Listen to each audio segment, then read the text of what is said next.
우리나라 주식시장을 한다는 소리는요, 그냥 이제 미친 소리가 됐어요. 아니, 소외 정도가 아니라요, 그냥 개무시요. 거들떠보는 시장도 아닌 시장이 오래되고 있습니다. 부럽죠. 국내 시장 한번 다시 들이밀어볼까요? 어떤 그림 나오나? 특히 하반기 들어서 더 이렇게 돼버리죠. 상반기는 그나마, 예. 근데 하반기부터 더 해버리죠. 과연 이게 계속 이렇게 될까요? 지금 우리나라에 대해서 계속 안 좋은 얘기, 지금 터질 거 계속 다 터지고 있잖아요. 너무 당연한데, 당연한 거에서 답을 놓치실 때가 많아요.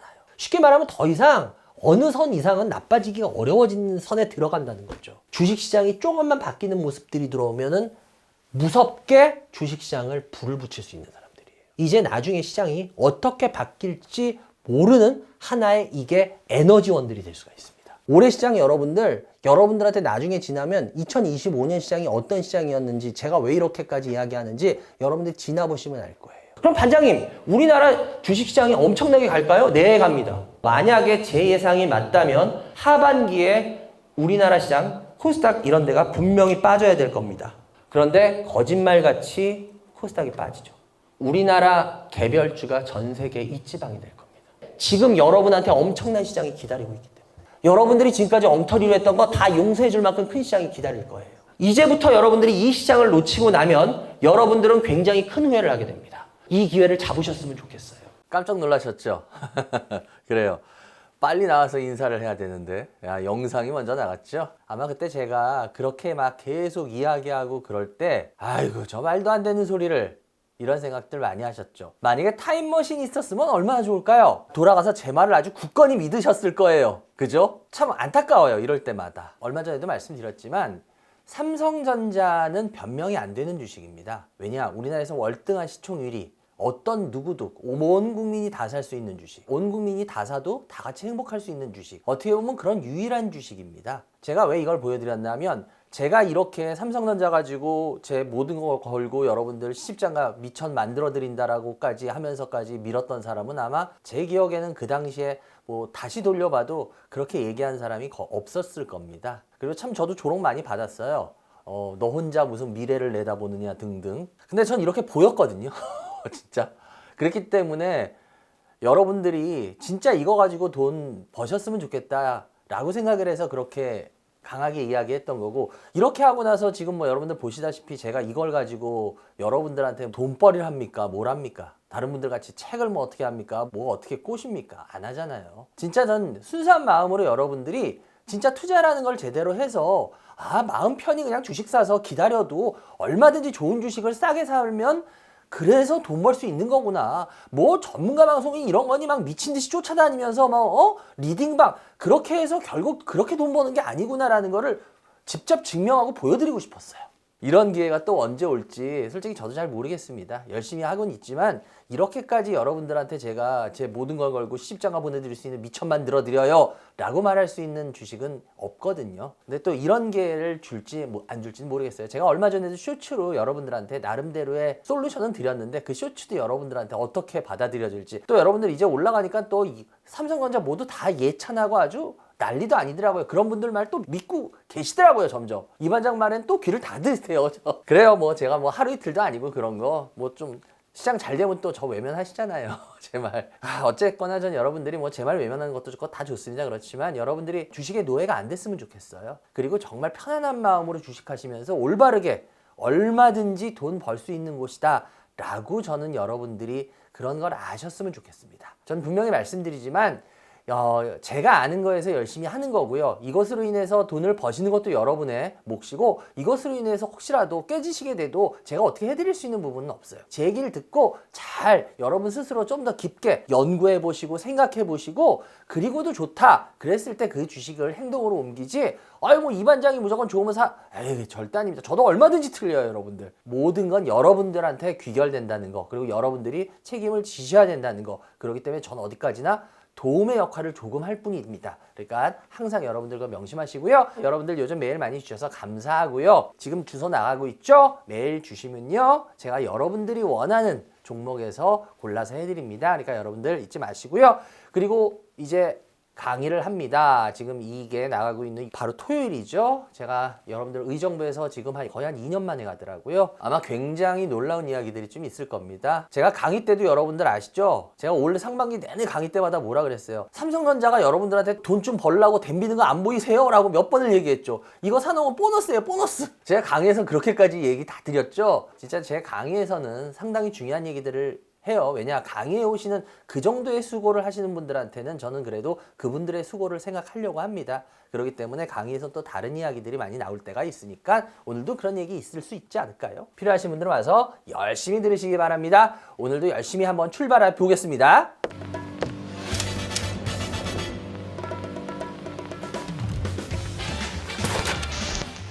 이번 종목은 어떤 거냐? 바로 미래에셋증권입니다. 그래, 미래에셋증권 질문들이 좀 몇 명이 주셨더라고요. 그래, 여러분들 미래에셋증권 여러분들 잘 아실 거예요. 뭐 우리나라의 명실상부한 1위 증권사죠.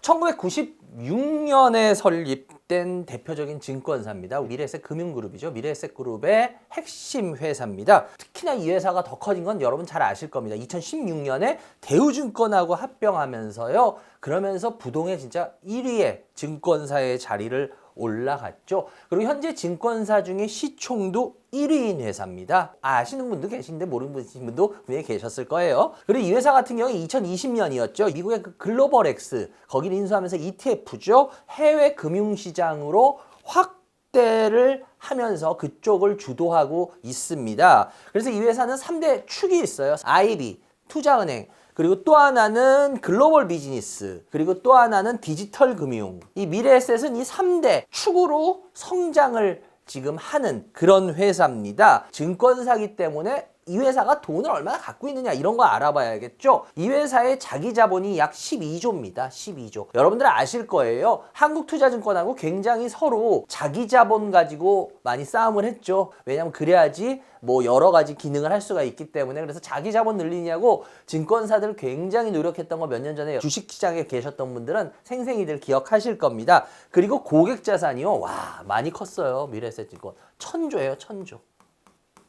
고객 자산이 지금 1000조를 운영하고 있습니다. 미래에셋증권 그러면 여러분들 아시죠? 금융계의 신화라고 하죠. 박현주 회장의 스토리를 빼놓을 수 없습니다. 제가 이 업계에서 시작을 할 때 이제 미래에셋이 그때 같이 시작을 한 회사거든요. 그래서 저도 좀 이쪽 스토리를 많이 아는데 박현주 회장 같은 경우에 1997년이었죠. 그때 동원증권 강남지점장하고 본부장을 최연소로 했습니다. 들어온 지 몇 년 안 됐는데 지점장을 했어요. 동원증권이 있을 때 이 동원증권 압구정 쪽에 계셨어요. 근데 거기에서 그때 어마어마하게 유명했습니다. 아주 그 당시 압구정동에 진짜 부자분들 많으셨거든요. 지금보다 더 퍼져 있기 전이라서 거기서 그때가 스타가 된 게 그 당시에 삼성전자로 어마어마하게 스타가 됐다 그래요. 이 반장도 이번에 삼성전자로 좀 여러분들한테 어필하고 있는데 왠지 삼성전자로 굉장히 그래서 그 당시 최연소 임원으로 있으면서 40이 되기 전에 회사를 직접 세우셨습니다. 이 남달라요. 1997년에 미래에셋 벤처 캐피탈이라는 회사를 압구정동에 자산운용 전문 회사 미래에셋 투자 자문으로 설립을 합니다. 그러면서 이제 미래에셋이 출발을 했어요. 그래서 강남 지역에 그 당시 같은 그 선후배들 친한 그 지점장님들 이런 분들 동료들이 이끌고요. 자본금 100억으로 시작을 합니다. 시작을 했는데 그 당시 이제 IMF가 터지죠. 바로. 97년 말부터 해서 IMF가 터지잖아요. 근데 오히려 이때 미래에셋이 진짜 미래에셋 말고도 이런 회사가 또 하나 있었죠. 바로 에스플러스의 강방천 회장님도 이런 스타일이었죠. IMF를 오히려 위기를 기회로 알고 오히려 더 이걸 이용해서 회사를 키워버립니다. 그래서 그 당시 이제 벤처 투자와 장기 투자라는 이 두 가지 원칙을 실천에 옮기면서 엄청나게 큰 회사로 미래에셋이 점프를 해요. 이 당시에 또 미래에셋이 왜 유명했냐면요. 저도 이제 그 당시 이제 업계 막 뛰어들었을 때인데 그 당시에 뮤추얼 펀드라는 거는 책에나 있었던 거예요. 뮤추얼 펀드라는 게 진짜 실제로 우리나라에 존재하지 않고 그때 저희 같은 경우도 책에서 미국 애들이 뮤추얼 펀드가 이런 거 있어. 이런 거야 라고 했는데 그 뮤추얼 펀드라는 걸 우리나라에 처음으로 갖고 들어온 회사가 바로 이 미래에셋입니다. 그래서 박현주 회장이 뮤추얼 펀드의 우리나라 어떻게 보면 개척자예요. 그래서 그 당시에 굉장히 유명했죠. 2002년에 미래에셋 생명보험을 설립합니다. 그리고 2005년에 지금의 어떤 미래에셋 금융그룹 이것의 체제를 완전히 구축하게 되죠. 그래서 2020년 이후부터는요. 이 회사의 연간 영업이익이 1조 원을 돌파합니다. 이거 굉장히 큰 겁니다. 해외 법인의 순이익도 2천억을 돌파해요. 그래서 1년에 미래에셋이 완전히 금융그룹으로서 진짜 제대로 된 모습을 완전히 구축하고 있죠. 그래서 이 미래에셋 같은 경우에 사업 부분을 보면요. 해외 사업이 있고요. 그리고 아까도 얘기한 투자은행, IB, 투자은행, 그리고 세일즈 앤 트레이딩, 그리고 자산관리, 그리고 자기자본 투자. 이렇게 5가지가 이 회사의 사업 부분입니다. 근데 여러분들 여기서 가장 큰 게 어떤 것 같아요? 가장 큰 거. 자산관리입니다. 자산관리가 미래에셋에서 40%를 차지합니다.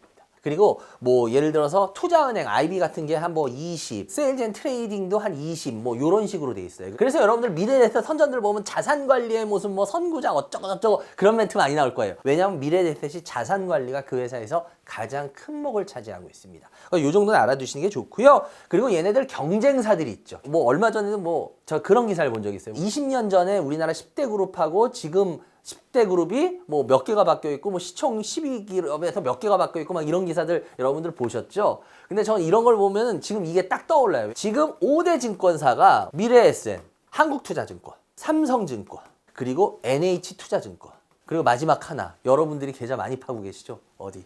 키움증권. 이게 우리나라 지금 5대 증권사예요.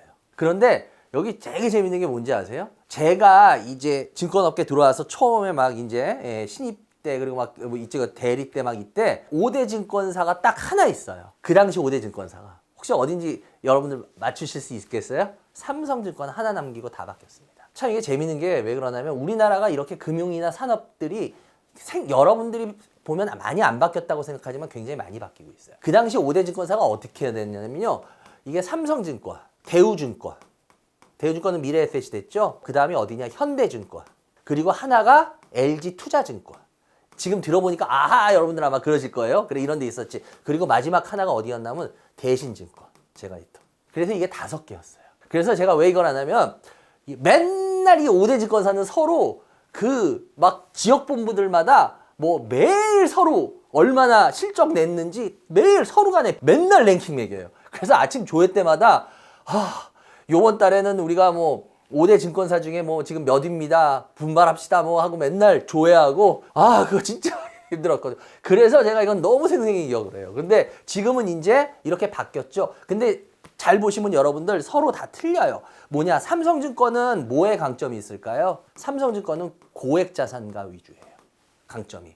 그리고 NH투자증권은 아무리 농협이 있다 보니까 기업금융이나 해외법인의 강점이 있어요. 그리고 한국투자증권은 어디냐? IB가 굉장히 세죠. 그 IPO 해가지고 회사들 상장시킬 때 보면 한국투자가 되게 많이 하죠, 여러분들. 그게 워낙 한국투자가 이쪽이 세요. 그래서 요런 쪽이 세고요. 그리고 키움증권은 제가 좀 전에도 그랬잖아요. 여러분들 계좌 많이 갖고 계시잖아요. 그러니까 온라인 브로커리지 해가지고 온라인 여러분들 그 주식 매매할 수 있게. 그러니까 서로 옛날에는요 다 거의 같았어요. 삐등삐등했어요. 하는 내용이. 근데 이제는 이렇게 서로 간에 막말로 5대 그 증권사라고 하지만 서로 간에 하는 분야가 좀 틀려요. 강점 있는 분야들이. 그래서 옛날하고 이제 굉장히 많이 좀 틀려진 모습을 보이고 있죠. 특히 이 미래에셋은 여러분들 해외 쪽도 굉장히 강점을 많이 갖고 있거든요. 그래서 미래에셋 선전 보면 해외 뭐 이런 거 선전 되게 많이 나오잖아요. 뭐 미국, 홍콩, 인도 이런 데 해가지고 전 세계 11개 지역에 지금 진출해 있습니다. 그래서 국내에서 지금 이 금융사 중에는 최대 규모 글로벌 네트워크예요. 5대 증권 얘기했잖아요. 해외에 나가 보더라도 지금 해외에서 유일하게 사실상 인정해주는 금융사는 미래에셋입니다. 우리나라에서. 그런데 아직까지도 제가 왜 이쪽을 많이 우리나라 한참 키워야 됩니다라고 얘기하냐면 우리나라 경제 규모에 지금 세계적으로 나가서 그래도 명함을 내밀 수 있는 금융사가 미래에셋밖에 솔직히 없거든요. 근데 미래에셋 순위가 우리나라 경제 규모에 어울리지 않는 순위예요. 예를 들어서 여러분들 삼성전자 반도체 어마어마하잖아요. 그죠? 자동차, 현대차 끝내주죠. 뭐 조선의 뭐 HD현대 끝내주죠.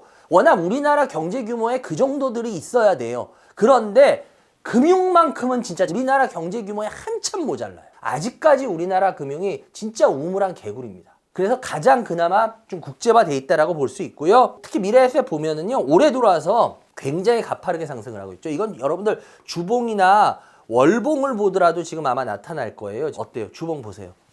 몇 년 동안 하다가 올해 이렇게 된 이유는 여러분 아실 거예요. 대주주 환원 정책 때문이죠. 상법 개정에 따른 그게 가장 크죠. 그리고 저 PBR 예선 그런 것 때문에 올라왔잖아요. 실질적으로 여러분들 올해가 지금 여기 주봉에도 나오지만 가장 큰 폭의 상승입니다. 특히 이런 미래에셋증권 이런 애들은 그래서 고객 예탁금이나 뭐 신용 이런 것들이 다 크게 늘었어요. 그러다 보니까 지금 굉장히 그 브로커리지 수익도 늘고요. 그리고 회사들이 자체 자산을 가지고도 운용하거든요. 그것도 지금 많이 늘었어요. 그러다 보니까 이 미래에셋 증권 주가가 지금 올해 들어와서 굉장히 큰 폭으로 호실적 때문에 상승을 합니다. 그리고 또 뭐예요? 주주환원 정책. 최근 한 2, 3년 동안 지금 주주환원 정책에서 보면요. 얘네가 업계 거의 최고 수준으로 지금 강화를 하고 있습니다. 그래서 2024년하고 2025년에 배당하고 뭐 자사주 매입 소각 이런 거 우리가 이런 거를 주주환원이라고 하는데 이런 주주환원율이 지금 40%를 육박해요. 이거 엄청 높은 겁니다. 그리고 이 회사 같은 경우에 특히 23년이었죠. 23년부터 매년 보통주 기준으로 해서 1,500만 주, 우선주 기준으로 해서 한 100만 주 정도를 소각 정책을 공개했고요. 그리고 2030년까지 총 1억 주 이상을 소각하겠다고 밝히고 있습니다. 그러니 주가가 안 올라가고 배길 수 있겠어요? 지금까지 했던 거하고는 잽이 틀리게 어마어마한 내용들을 밝히고 있잖아요. 그리고 배당 같은 경우에도요. 얘네들 배당 총액이 작년까지 약 1,400억. 이게 배당 수익률로 따지면요. 보통 기준으로는 한 2.9% 정도 돼요. 낮은 수준 아닙니다. 꽤 높아요. 그런데 지금은 배당 수익률이 한 1% 정도. 왜냐하면 주가가 많이 올라서. 지금 그래서 지금 철저하게 주주환원이나 이런 거는 굉장히 잘하고 있어요. 그런데 여러분들 지금 잘 보시면 알겠지만 제가 왜 이 주봉을 보여드렸냐면 한번 보세요. 쫙 올해 들어와서 뽑아버렸어요. 여러분 주식에 있어서 가장 안 좋은 것 중에 또 하나가 뭔지 아세요? 뽑는 거예요. 참 우습죠. 우리 개인들은 뽑아야 돈을 버는데 또 반대로 가장 안 좋은 게 이거였어요. 아, 반장님 무슨 소리 하세요? 이게 지금 얼마나 좋은데 이 모습들이. 그럼 여러분들 제가 오늘도 이 우리 유튜브 시작하기 전에 옛날 영상들을 보여드렸잖아요. 그럼 그때 영상들을 혹시라도 여러분 한 번이라도 들어가서 보신 분이 있다면은 제가 말하는 걸 여러분들이 느끼실 거예요.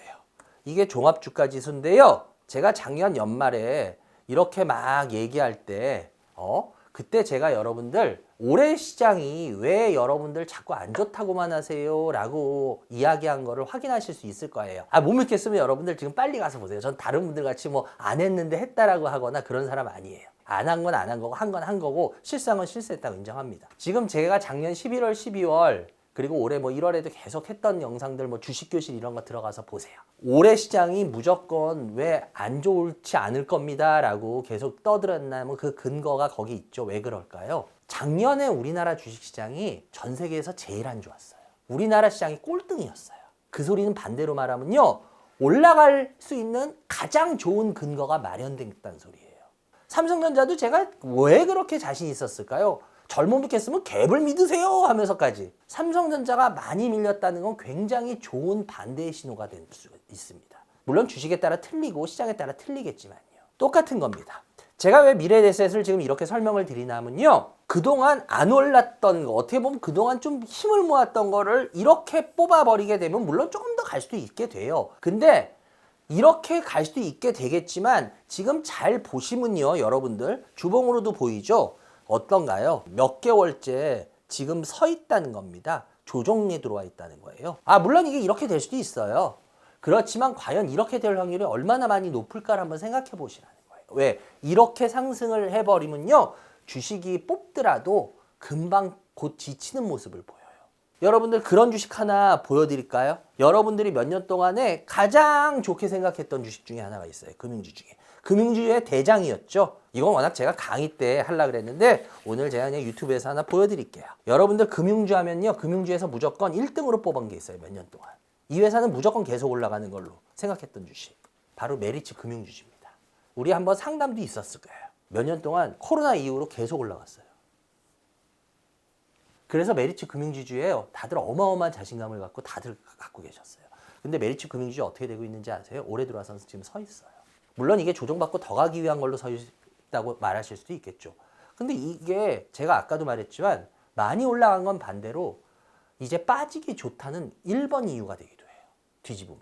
확률적으로 100%? 뭐 그런 건 없겠죠. 그렇지만 투자라는 건 확률적으로 높은 쪽을 택하는 게 저는 투자의 행위라고 생각을 해요. 미래에셋, 이 모습에서 계속 더 간다? 계속 쭉쭉쭉 이런 모습을 보일 거다? 글쎄요, 그러기엔 너무 무거운 주식 아닐까요? 그리고 아까도 말했지만 그러기에는 글쎄요, 뭐 이제 색다르게 뭐가 튀어나올 게 있나요? 이제부터는 여러분들이 한 번쯤은 생각을 해보시는 게 어떨까라는 생각을 전 좀 드려봐요. 그래서 이거 질문하신 분들 많은데 좀 조심하자는 쪽으로 저는 일단은 말씀을 드려보겠습니다. 오프라인 무료 주식 강연 찾아가요 이반장 10월 18일 토요일 오후 1시 경기도 의정부로 찾아갑니다. 주식에 관심 있는 누구나 참여 가능합니다. 많은 참여 바랍니다. 이번 종목은 여러분들 좀 생소할 수도 있는 종목이에요. 예, 서진 시스템입니다. 서진 시스템. 서진 시스템은 여러분들 2007년도 10월 달에 회사가 설립됐죠. 메탈 플랫폼을 하는 회사예요. 그래서 이게 은근히 얘네들의 메탈 이 제품들이 많이 쓰입니다. 그래서 대표적인 건 뭐냐면 얘네들 같은 경우에는 제일 중요한 건 ESS예요. 예, 에너지 저장 장치 아시죠? 그리고 반도체 장비, 그리고 전기차하고 배터리, 예, 배터리라 그러면 좀 그렇죠. 예, 배터리, 부품 이런 것들이 이 회사의 좀 주력으로 생산하는 거예요. 근데 이 회사 같은 경우에 재밌는 게 주요 생산 거점이 어디냐면요. 얘는 주요 생산 거점이 우리나라가 아니에요. 그래서 여러분들이 서진 시스템이 좀 생소할 거예요. 이 회사 같은 경우에 주요 생산 거점은요. 베트남입니다. 베트남. 얘네들 진짜 요번에 그래서 큰 고비 넘긴 거죠. 왜냐면 베트남이 엄청 크게 관세 맞을 뻔했잖아요. 그죠? 근데 관세가 그래도 많이 좀 다운됐죠. 그래서 만약에 그 관세 맞았으면요. 서진 시스템은 제가 봤을 때 거짓말 조금 못해서 망할 정도일걸요. 예. 그래서 진짜 죽다 살아났죠. 근데 얘네들이 그래서 베트남에요. 약 30만 평 정도의 그 공장을 갖고 있어요. 그래서 서진 시스템은 이 베트남에서 주로 생산하는 그 회사다 이렇게 생각하시면 되고요. 얘네들 매출 규모를 보면 올해 상반기가 한 5,300억 정도 매출을 했거든요. 그 중에서 아까도 제가 좀 전에 말했지만 ESS 있잖아요. 이게 거의 40에서 50%예요. 얘네들의. 그리고 뭐 반도체 장비가 그 다음에 좀 많은데 그게 한 25%. 그리고 그 전기차가 배터리 사업을 해서 이 회사를 좀 알고 계신 분들이 많거든요. 그때 전기차 때 잠깐 그래서. 근데 실은 얘네들 전기차 쪽 매출은요. 이 배터리하고 한 5%밖에 안 돼요. 실은 그래서 이 회사는 전기차 쪽으로 해서 주가가 움직이는 회사는 워낙은 아닌 게 맞는데 뭐 그 당시에 좀 그런 열풍을 타긴 했어요 약간. 그리고 이 회사의 가장 큰 매출 비중 차지하는 건 제가 좀 전에도 말했지만 여러분들 ESS잖아요. 이건 뭐예요? 여러분 아시죠? 에너지 저장. 뭐 신재생 에너지들 이런 애들 아시죠? 그런 애들이 어때요? 전력을 생산하는 시간 태양광 예를 들어서 태양광 같은 경우는 어떻습니까? 낮에 할 수 있지 밤에는 태양이 없잖아요. 그러니까 밤에는 태양광 에너지를 할 수가 없죠. 그러니까 낮에 뜨거울 때 전기를 많이 생산해서 쉽게 말하면 저금통이에요. 저금통. 여기다 저장해 놓는 저금통. 전기를. 그게 저장 장치잖아요. 이건 뭐 여러분들 너무 잘 아실 거예요. 미국에서 지금 이 가정용이나 기업용 이 ESS 저장 장치 사업이 활발히 진행을 되고 있습니다. 왜 그러냐면 여러분들 여기에 이 가정용이나 기업용 에너지 저장 장치에 손대고 있는 회사가 혹시 미국에 어딘지 아세요, 여러분들? 굉장히 유명한 회사입니다. 바로 테슬라입니다. 테슬라가 가정용 ESS 장치의 그 이름이 뭐냐면 파워월입니다. 그리고 그 기업용은 뭐예요? 파워팩입니다. 이 에너지 저장이. 그래서 테슬라까지 이쪽을 손대고 있기 때문에 매출 성장이 이쪽이 지금 계속 빠르게 나올 수밖에 없는 거예요. 그리고 글로벌리하게 봐도요. 지금 화석연료를 통한 전기발전 체제에서 점점 물론 트럼프가 방해를 하고는 있죠. 그렇지만 뭐 유럽이라든지 이런 국제적인 대세는 어때요? 어찌됐건 간에 지금 화석연료에서 신재생으로 계속 보내려고 하고 있잖아요. 그렇기 때문에 계속 이쪽으로 갈 거기 때문에 ESS 쪽은 결국 많이 쓰일 수밖에 없는 분야예요. 그러니까 쉽게 말하면 제가 철은 계속 적게 쓰일 수밖에 없는 분야입니다 이러잖아요. 항상 철 나올 때마다. 왜 그럴까? 그건 문명이 그렇게 발전을 할 수밖에 없어요. 철보다 더 우수한 재질들이 나와서 철은 점점점 수요가 줄어들 수밖에 없는 곳이에요. 그러면 반대로 ESS라는 건 계속 늘릴 수밖에 없는 부분이죠. 왜? 결론적으로는 신재생으로 갈 수밖에 없죠. 어떻게 화석연료를 계속 쓰겠습니까? 다음에 글쎄 미국에 누가 대통령이 될지 모르겠지만 다음 대통령은 뭐 공화당이 되든 민주당이 되든 저는 그렇게 생각해요. 뭐 트럼프 같이 화석 연료를 뭐 계속 써야 되고 뭐 신재생은 사기다 이런 식으로 말하는 대통령은 나오기 어려울 겁니다. 현실적으로. 그래서 누가 되든 간에 어차피 이건 계속 이쪽으로 갈 수밖에 없다라고 전 보이고요. 그리고 국내의 경우에도 여러분들 아실 거예요. 좀 ESS 이런 쪽이 좀 민감했죠. 전기차 화재 때문에 많이 가려졌는데 그 전만 해도 ESS 에너지 저장 장치에서 화재 사건 많이 발생한 거 혹시 아세요? 몇 건 발생했잖아요. 근데 워낙 전기차 그때 인천 송도 전기차 화재 사건이 너무 유명해지는 바람에 이게 덮어졌어요, 약간. 근데 그 전까지만 해도 에너지 저장 이쪽 해가지고 화재 때문에 에너지 저장 이 ESS 하는 회사들 주가들 타격 받았습니다. 근데 어쨌거나 이런 것 때문에 굉장히 우리나라에서 좀 보수적 입장이었어요. 그런데 지금 어떻게 하고 있나요? 점점 풍력 연계형하고요, 주파수 조정용 ESS 수요가 증가되고 있고요. 그리고 산업부 있잖아요. 산업부에서 지금 계속 투자 촉진으로 밀고 있어요. 그러다 보니까 시장 성장 가능성은 계속 높은 쪽으로 흘러가고 있다라고 봐야겠죠. 그리고 특히나 최근에 왜 이 에너지, 왜 신재생 왜 다시 나온 거예요? 결국은 AI잖아요. AI 투자 확대하니까 어때요? AI 때문에 뭐예요? 데이터 센터. 그러니 뭐예요? 전기 많이 들어가. 전선도 필요해.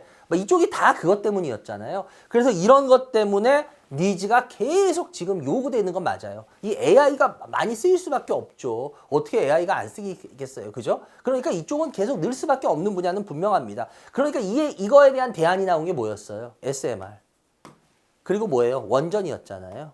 그래서 뭐 원전 관련들이 그거 한 거잖아요. 근데 이거에 대한 또 문제가 있죠. 뭐예요? 여러분 아실 거예요. 이 SMR 이거 같은 경우에 상용화가 되려면 그래도 시간이 좀 필요해요. 2030년 이후가 제대로 된 상용화돼서 쓰일 거라 그러잖아요. 그죠? 그리고 요번에 이 원전은 요번에 그 대통령께서 그 100일 기자회견 때도 밝히셨잖아요. 원전이 또 뭐 필요한 거 알겠는데 원전이 필요하다고 해서 지금 짓기 시작하면 원전 몇 년 걸리는지 아시죠? 대형 원전.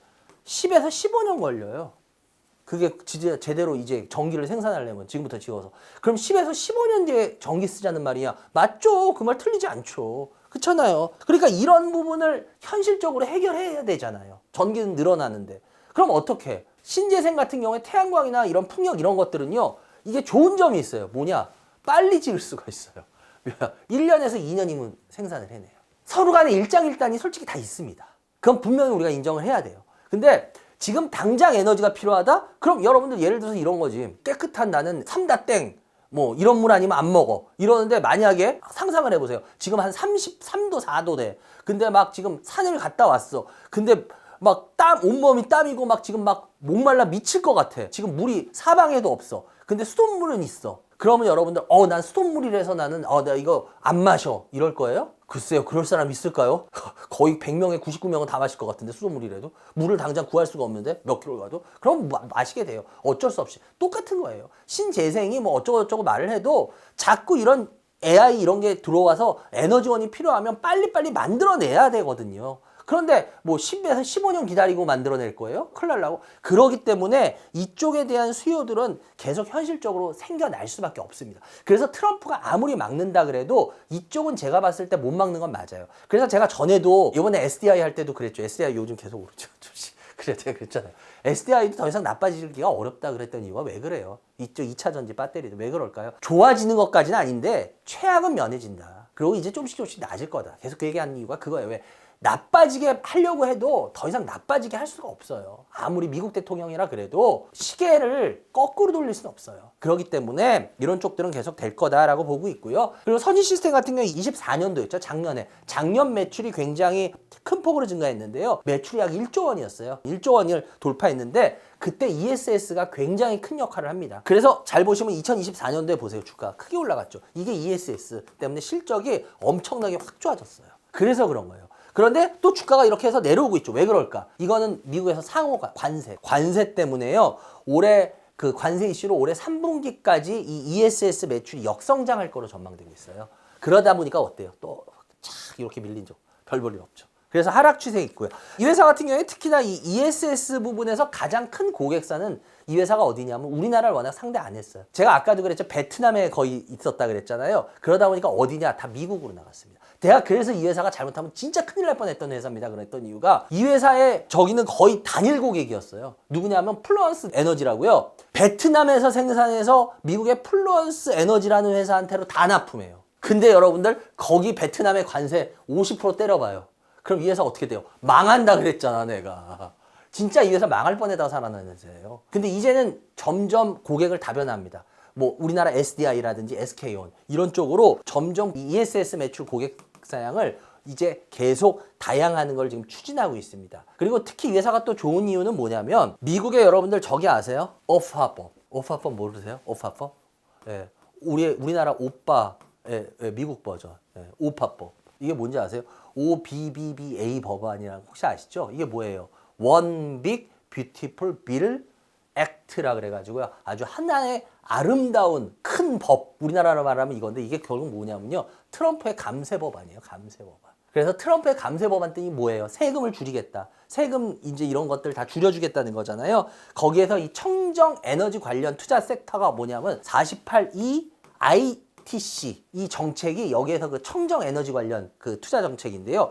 여기에서 ESS도 담당하고 있거든요. 여기에 변화가 생기죠. 이 오파법에서. 뭐라고 했냐면 2030년부터 중국산 원자재가 25% 이상 중국산에서 생산한 원자재가 25% 사용된 이 ESS한테는 뭐예요? 지금 30% 세금 혜택을 줬는데 이제 그걸 아예 없애버리겠다 그런 거예요. 근데 이게 왜 문제냐? 여러분 이 태양광이나 이쪽은 어디가 꽉 잡고 있어요? 제가 그때 SDI 할 때도 설명했는데 기억나세요? 기억 안 나시죠? 그래요. 여러분들 항상 여러분들한테 신이 축복을 주셨죠? 까먹는 축복을 주셔가지고 너무 닫혀 있으면 머리 큰일 나잖아, 그지? 그래야 또 여러분들이 머리 또 가볍게 새로운 걸 받아들이실 거 아니야, 그죠? 그러니까 기억 못 하시죠? 그래요. 제가 그때도 말했지만 태양광 쪽은 이미 중국이 꽉 잡고 있습니다. 그러니까 이쪽 관련돼서 ESS도 어떻게 되냐? 중국이 잡고 있어요. 그래서 미국에서 이 ESS도 중국이 완전히 꽉 잡고 있었습니다. 근데 얘네들께 리튬 인산철 이쪽 관련된 거거든요. 그쪽 관련된 기반 제품들 얘네들이 거의 70에서 80%를 석권하고 있어요. 미국에서. 그런데 어떻게 되겠어요? 이 오파법에서 이 48E ITC 여기에서 이제 그걸 없애기로 했잖아요. 그럼 어떻게 되겠어요?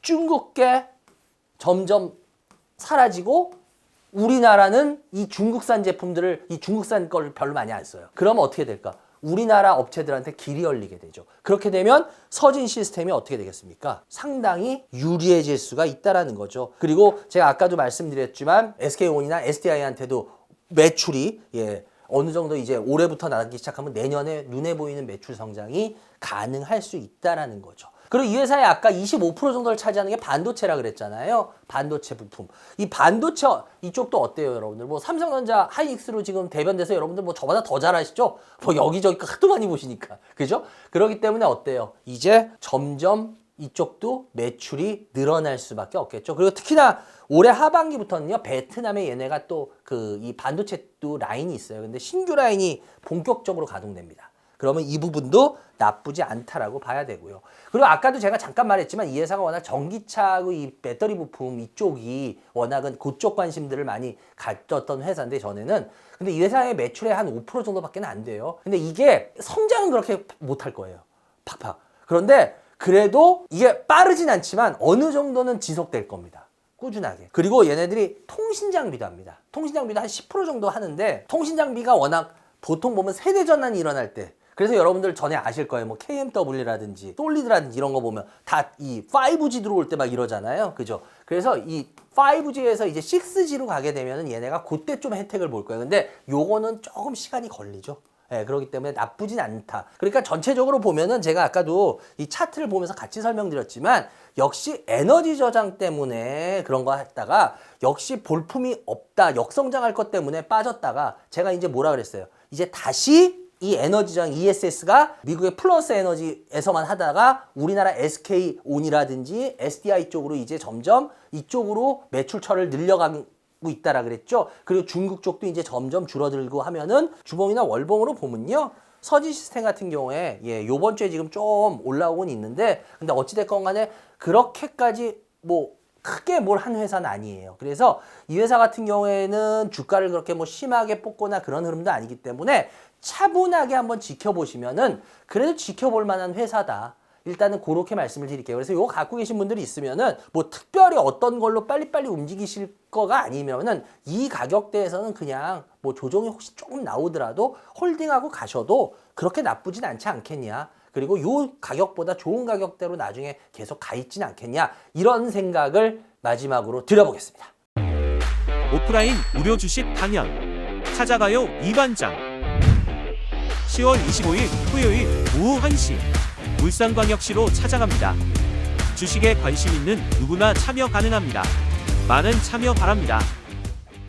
제가 오늘 의정부를 갑니다. 의정부에서 한 2년 만에 강의를 하는데요. 아까도 말씀드렸지만 전 강의에서 뭐 또 중요한 이야기들 힌트 드리고 했듯이 올 상반기에는 진짜 제 강의 오신 분들 특히 삼성전자로 뽕 뽑았죠. 뭘 내가 삼성전자 뭐 대놓고 이게 안 보이냐고 막 그렇게까지 얘기하면서 요번에도 굉장히 중요한 이야기들이 있을 거예요. 근데 제가 다시 한번 부탁드리는데요, 여러분들 전 뭐 장사하는 사람도 아니고 그런 사람도 아니니까 보면은 뭐 이렇게 하나 건져가려고 뭐 이렇게 해서 좀 그런 분들이 오시는 분들이 계시는데 그러지 마시고 진짜 제 강의를 좀 이해하고 필요하신 분들, 그리고 투자라는 거에 대해서 좀 접근해오고 알고 싶은 분들, 그런 분들이 오셨으면 좋겠어요. 보면은 저도 강의하는데 이렇게 뒤에서 보면은 그런 게 보여요.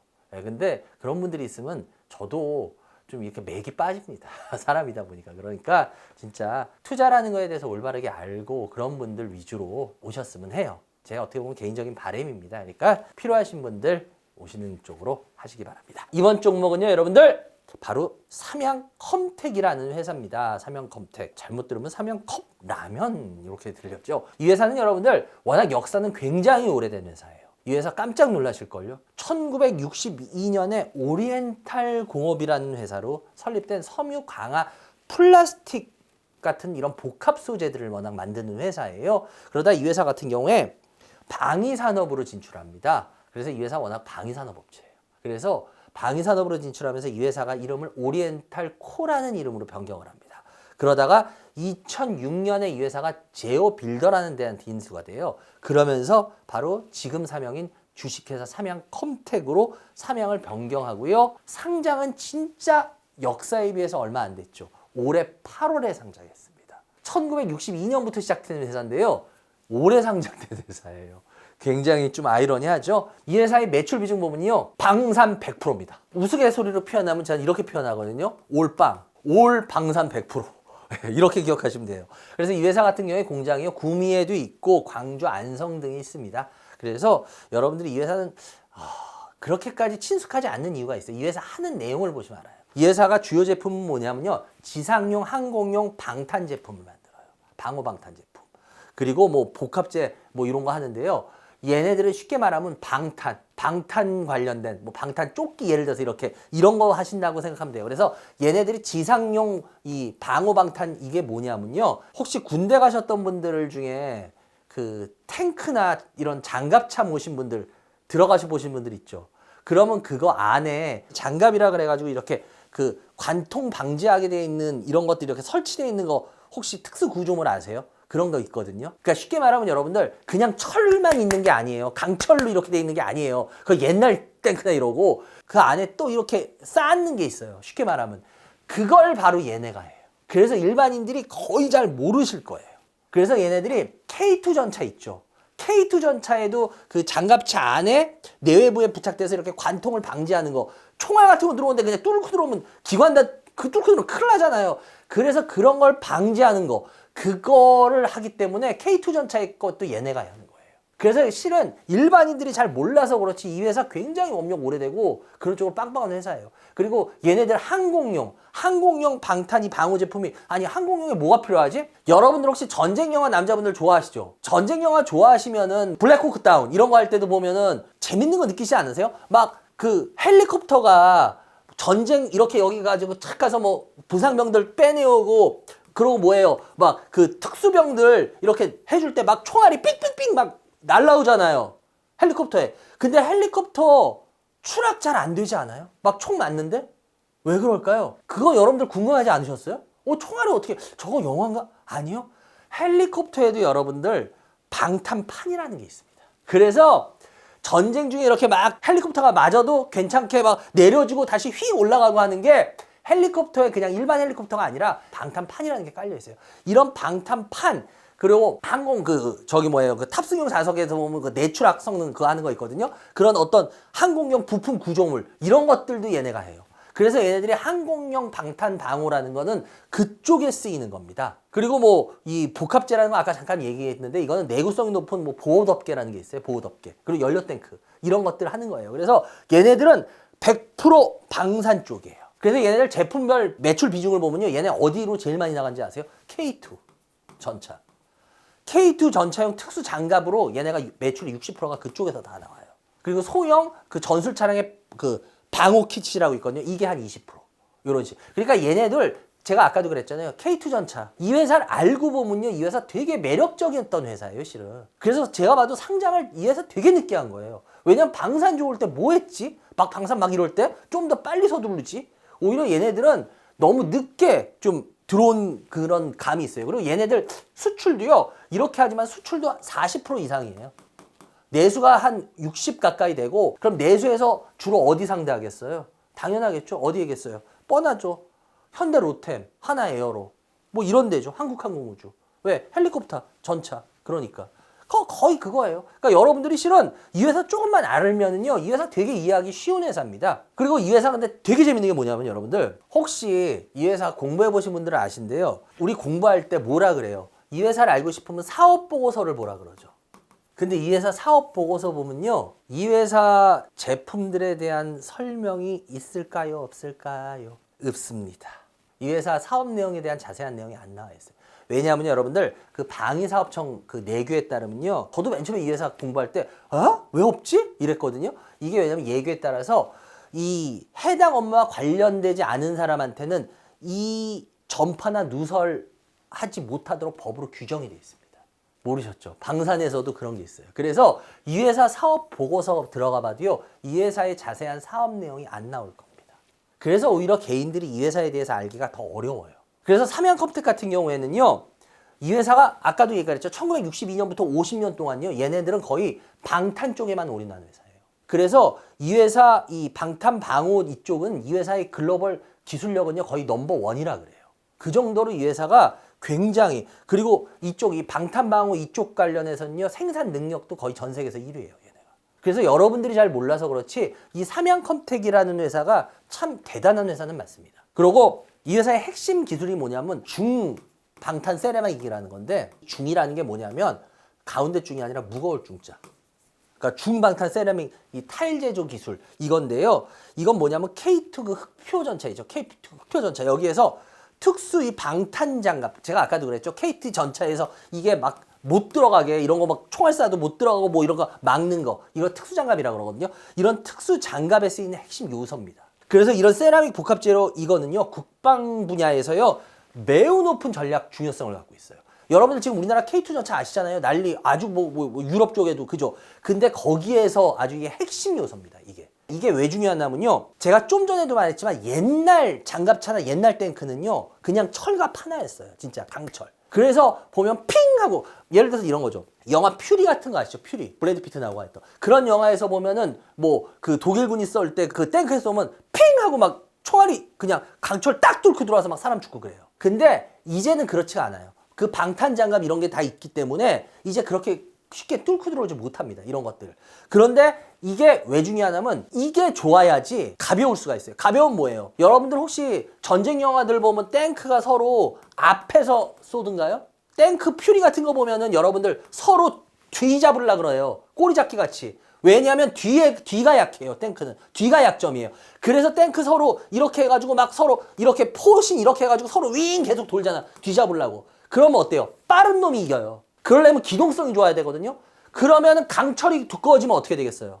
기동성이 떨어지겠죠. 이게 가벼워지면 이게 뭐야? 이게 뭐하고 같은 거야? 자동차 엔지니어링 플라스틱 뭐야? 경량화 그거하고 똑같은 겁니다. 이게 이치가. 그래서 이게 굉장히 필요한 기술이에요. 이게 굉장한 핵심 기술입니다. 그래서 이 기술은 굉장히 보호받는 기술들이에요. 그래서 이거 같은 경우에는요. 엄청나게 이게 축적된 회사 이게 가지고 이 다른 데들이 못 쫓아 들어와요. 이런 게. 이게 완전 특화되는 기술이래 가지고요. 그래서 이거 같은 경우에는요. 우리나라 국군들하고 계약을 맺고 하잖아요. 그래서 신뢰관계가 굉장히 오래 쌓여 있어요. 이게 왜냐면 국방비리 옛날부터 난리 났잖아요. 국방비리 뭐 방탄조끼가 뚫리는 막 그래서 그 국회에서 다 들고 일어나죠. 이거는 국방비리는 굉장히 큰 비리예요. 그렇기 때문에 진짜 성능 좋은 거 쓸 수밖에 없거든요. 그렇기 때문에 얘네들은 국방부가 굉장히 깊어요. 그래서 이게 진입 장벽이 상당히 높습니다. 이쪽은 그래서 신규 경쟁자가 함부로 못 들어와요. 아마 여러분들 저한테 오늘 이 얘기 처음 들으신 분도 많으실 거예요. 그래서 이쪽 분야는 여러분들 신규 경쟁자가 잘 못 들어오는 분야입니다. 함부로 그게 되질 않아요. 왜냐면 검증을 받고 이 레퍼런스가 있어야 되거든요. 이게 그렇게 쉽게 쌓이는 게 아니에요. 얘는 50년이에요. 그렇기 때문에 이 분야에 있어서는 이 회사가 굉장한 회사라는 건 맞습니다. 삼양컴텍이. 그리고 이 회사 같은 경우에 이 매출을 보더라도요. K방산 때문에 매출이 어떻게 되는지 아십니까? 뭐 장갑차 유럽에 잘 나갔잖아요. K투전차. 그래서요. 얘네가 22년인가요? 22년에 얘네가 매출이 약 570억인가 밖에 안 돼요. 그러다 지금 얘네 올해 매출이 어느 정도로 예상되고 있냐면요. 1,500억. 3배가 늘어버립니다. 지금 3년 사이에. 어마어마하게 늘어나는 거죠. 그리고 여러분들 잘 아실 거예요. 우리나라 지금 K방산 난리도 아니잖아요. 왜 그러? 유럽에서 지금 계속 쓰고 있잖아요. 우크라이나 전쟁 이런 것 때문에 어때요? 지금 계속 뭐 그 나토 국가들 다 지금 늘리고 있잖아요. 국방비 늘리고 지금 뭐 계속 늘리고 있잖아요. 그런데 여기에서 좋은 게 뭐냐면요. 우리나라 같은 경우에 솔직하게 제가 전에도 한번 얘기했을 거예요. 우리나라 무기가 아주 우수한 것까지는 아닙니다. 왜 그러냐면 경쟁 뭐 미국이나 독일 이런 데보다 우수하진 않아요. 비슷하거나 약간 좀 떨어지는 부분도 있어요. 성능 면에서 열위에 있을 때가 있어요. 근데 우리는 또 유리한 게 있습니다. 뭐냐면 여러분들 제가 항상 얘기하는데 우리나라 무기 K방산의 최고 무기 가성비 그리고 그 다음 또 뭐예요? 짧은 납품 기간 그리고 또 뭐 있겠어요? 생산 능력. 여러분들 우리나라 장갑차가 생산 능력 굉장히 빠릅니다. 제가 이거 얘기 드릴게요. 그리고 또 뭐예요? 고객 맞춤형 커스터마이징 이런 것들이 굉장히 큰 강점입니다. 그래서 이게 왜 필요하냐면 실례로 제가 해볼게요. 폴란드에서 우리나라 K2 전차하고 끝까지 경쟁했던 게 어디의 전차인지 혹시 기억나시죠? 독일의 뭐예요? 레오파드. 이거 세계적인 전차입니다. 얘네하고 우리가 가격에서 이 레오파드에 우리가 거의 절반 정도밖에 안 돼요. 그리고 또 뭐냐면요. 이 레오파드는 생산 능력 있죠. 제가 아까 생산 능력 얘기했잖아요. 생산 능력도 얘네는 제한적이에요. 그래서 원하는 물량을 원하는 시기에 맞춰주질 못해요. 그리고 얘네는 또 문제가 뭐냐면요. 보통 납품까지 몇 년이 걸리냐면요. 계약을 맺잖아요. 우리 탱크 필요해. 줘. 그럼 레오파드는요. 보통 3년에서 4년이에요. 그 수량도 못 맞추는데 3년에서 4년이 걸려요. 그럼 우리나라 K2 전차는 어떠냐? 우리나라 K2 전차는요. 이게 3, 4년이 아니라요. 우리나라 K2 전차는 1에서 2년이면 끝나요. 대량 생산 능력을 우린 이미 차원 이런 데 끝빵빵하게 갖추고 있어가지고요. 원하는 물량을 거의 다 맞춰줘요. 그리고 가격은요. 더럽게 싸요. 금융 조건도 더럽게 좋아요.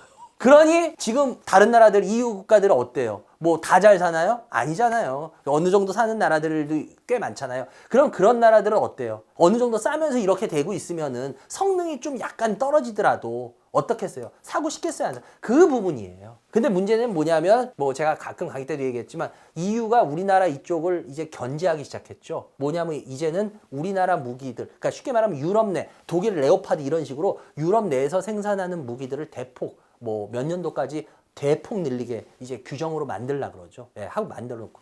그래서 이제 그런 부분들은 좀 어려운 부분들을 앞으로 조금씩 맞을 겁니다. 그래서 이런 걸 어떻게 뚫고 나갈지 이런 것들은 이제 봐야 되겠고요. 주가적으로 봐더라도 지금 뭐예요, 여러분? 잘 아시죠? 신규 상장 패턴이에요. 신규 상장 패턴이라서 지금 현재 어때요? 지금 현재까지는 이제 좋은 패턴으로 들어가다가 이제 아리꼬리한 패턴으로 들어올라 그래요.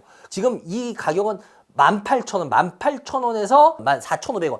요 가격이 혼동 구간이죠. 여기서 이걸 뚫고 나간다면 이걸 뚫는다고 봐야 돼요. 근데 아시죠? 신규 상장 패턴 저한테 많이 들으셔서 예, 여러분들 이게 다시 내려가게 되면 어떻게 될까요? 이 저점 깨고 내려가겠죠.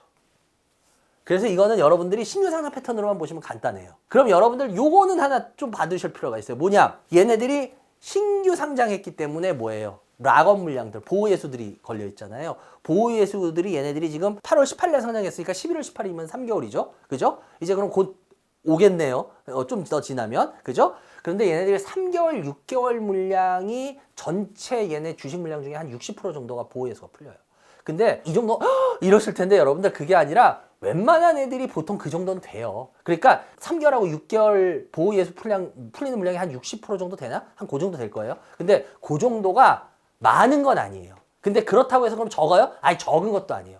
근데 보호예수가 풀린다고 해서 꼭 나오는 건 아닌 것도 아시죠? 그 정도, 그러니까 얘네들 보호예수 물량이 3개월에서 6개월 정도의 락업 풀리는 물량이 그렇게 많지도 않지만 그렇게 적지도 않다. 그거는 어떤 식으로 변수로 작용할지 모르겠어요. 그래서 일단은 여러분들 회사 내용은 제가 자세하게 설명드렸으니까 신규 상장 패턴으로 철저하게 보시면서 방산 쪽에 만약에 관심이 있다. 그러면 신규 상장 패턴에 맞춰서 보시면 뭐 크게 문제될 것 같지 않다. 그러니까 갖고 계신 분들도 거기에 맞춰서 생각을 해라. 예, 그렇게 말씀을 드리겠습니다.